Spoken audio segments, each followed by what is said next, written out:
The Book Thief by Marcus Zusak. The Other Side of Sandpaper. People have defining moments, I suppose, especially when they're children. For some, it's a Jesse Owens incident. For others, it's a moment of bedwetting hysteria. It was late May 1939, and the night had been like most others. Mama shook her iron fist. Papa was out. Liesl cleaned the front door and watched the Himmel Street sky. Earlier, there had been a parade. The brown-shirted extremist members of the NSDAP, otherwise known as the Nazi Party, had marched down Munich Street, their banners worn proudly, their faces held high, as if on sticks. Their voices were full of song, culminating in a roaring rendition of Deutschland über alles, Germany over everything. As always, they were clapped.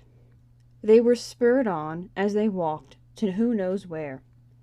People on the street stood and watched, some with straight-arm salutes, others with hands that burned from applause. Some kept faces that were controlled by pride and rally like Frau Diller.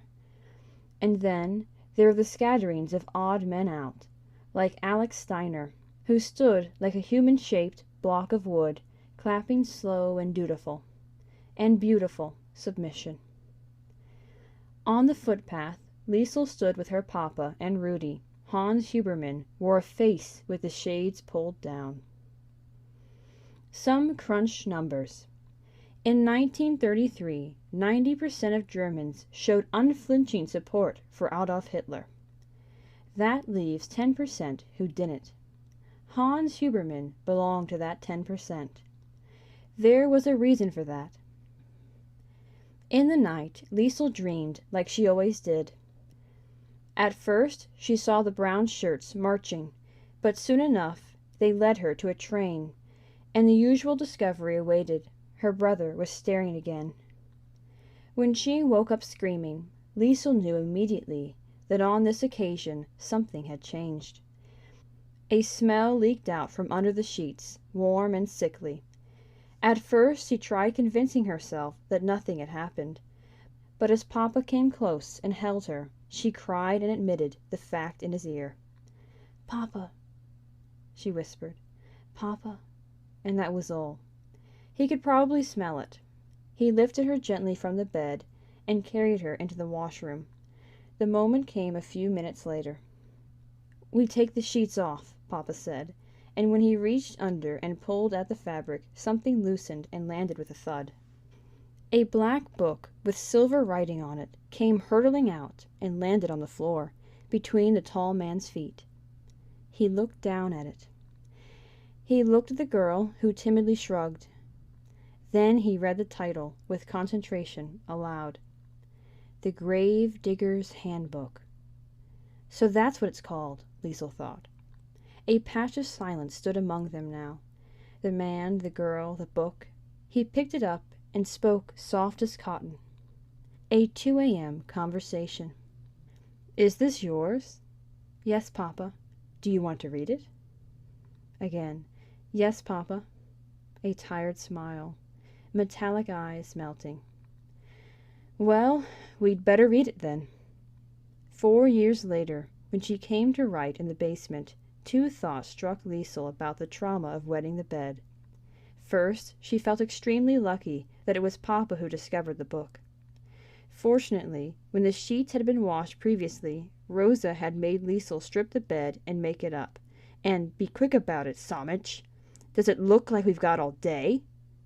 Second, she was clearly proud of Hans Huberman's part in her education. "You wouldn't think it," she wrote, "but it was not as much the school who helped me to read. It was Papa. People think he's not so smart, and it's true that he doesn't read too fast. But I would soon learn that words and writing actually saved his life once, or at least words and a man who taught him the accordion." "First things first," Hans Huberman said that night. He washed the sheets and hung them up. "Now," he said upon his return, "let's get this midnight class started." The yellow light was alive with dust. Liesel sat on cold, clean sheets, ashamed, elated. The thought of bedwetting prodded her. But she was going to read. She was going to read the book. The excitement stood up in her. Visions of a 10-year-old reading genius were set alight. If only it was that easy. To tell you the truth, Papa explained up front, I am not such a good reader myself. But it didn't matter that he read slowly. If anything, it might have helped that his own reading pace was slower than average. Perhaps it would cause less frustration in coping with the girl's lack of ability. Still, initially, Hans appeared a little uncomfortable, holding the book and looking through it. When he came over and sat next to her on the bed, he leaned back, his legs angling over the side. He examined the book again and dropped it on the blanket.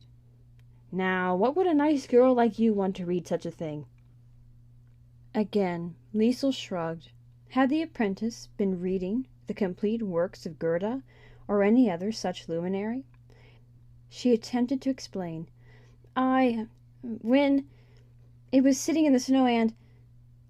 The soft-spoken words fell off the side of the bed, emptying to the floor like powder.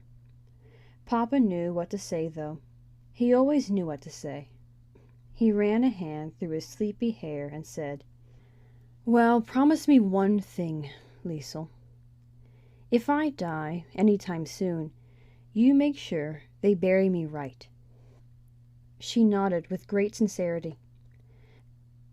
No skipping chapter 6 or step 4 in chapter 9. He laughed, as did the bedwetter. Well, I'm glad that's settled. We can get on with it now. He adjusted his position, and his bones creaked like itchy floorboards. The fun begins. Amplified by the still of the night, the book opened, a gust of wind. Looking back, Liesel could tell exactly what her papa was thinking when he scanned the first page of the Gravedigger's Handbook.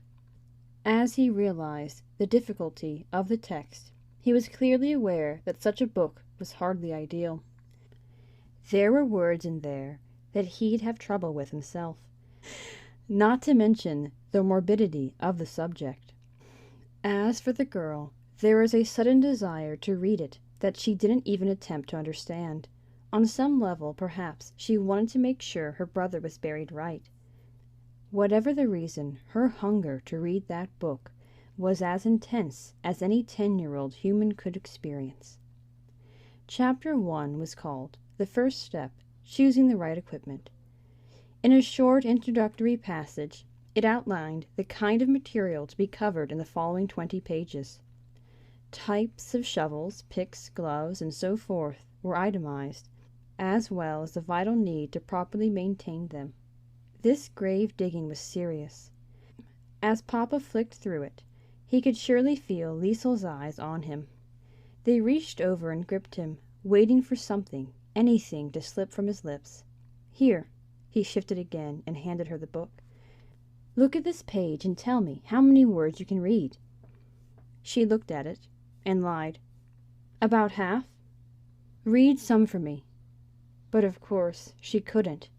When he made her point out any words she could read and actually say them, there were only 3, the 3 main German words for the. The whole page must have had 200 words on it. This might be harder than I thought. She caught him thinking it just for a moment. He lifted himself forward, rose to his feet, and walked out. This time, when he came back, he said, Actually, I have a better idea. In his hand, there was a thick painter's pencil and a stack of sandpaper. Let's start from scratch. Liesel saw no reason to argue.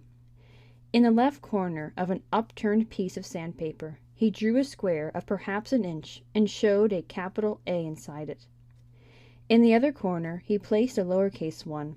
So far, so good. A, Liesel said. A for what? She smiled. Apfel. He wrote the word in big letters and drew a misshapen apple under it. He He was a house painter, not an artist.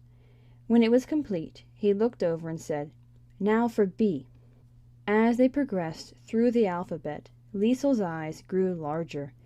She had done this at school, in the kindergarten class, but this time was better. She was the only one there, and she was not gigantic. It was nice to watch Papa's hand as he wrote the words and slowly constructed the primitive sketches. Come on, Liesel," he said when she struggled later on. "Something that starts with S. It's easy. I'm very disappointed in you." She couldn't think. "Come on," his whisper played with her ear. "Think of Mama." That was when the words struck her face like a slap. A reflex grin. "Sawmensch!" she shouted, and Papa roared with laughter, then quieted. "Shh! We have to be quiet." But he roared all the same and wrote the word, completing it with one of his sketches. A typical Hans Huberman artwork. "Papa," she whispered, "I have no eyes." He patted the girl's hair. She'd fallen into his trap. "Papa," she whispered, "I have no eyes." He patted the girl's hair. She'd fallen into his trap. "With a smile like that," Hans Huberman said, "you don't need eyes." He hugged her and then looked again at the picture with a face of warm silver. "Now for tea." With the alphabet completed and studied a dozen times, Papa leaned over and said, "Enough for tonight? A few more words?" He was definite. "Enough. When you wake up, I'll play accordion for you." "Thanks, Papa." "Good night." A quiet one-syllable laugh. "Good night, Sawmensch." "Good night, Papa." He switched off the light, came back, and sat in the chair. In the darkness, Liesel kept her eyes open. She was watching the words.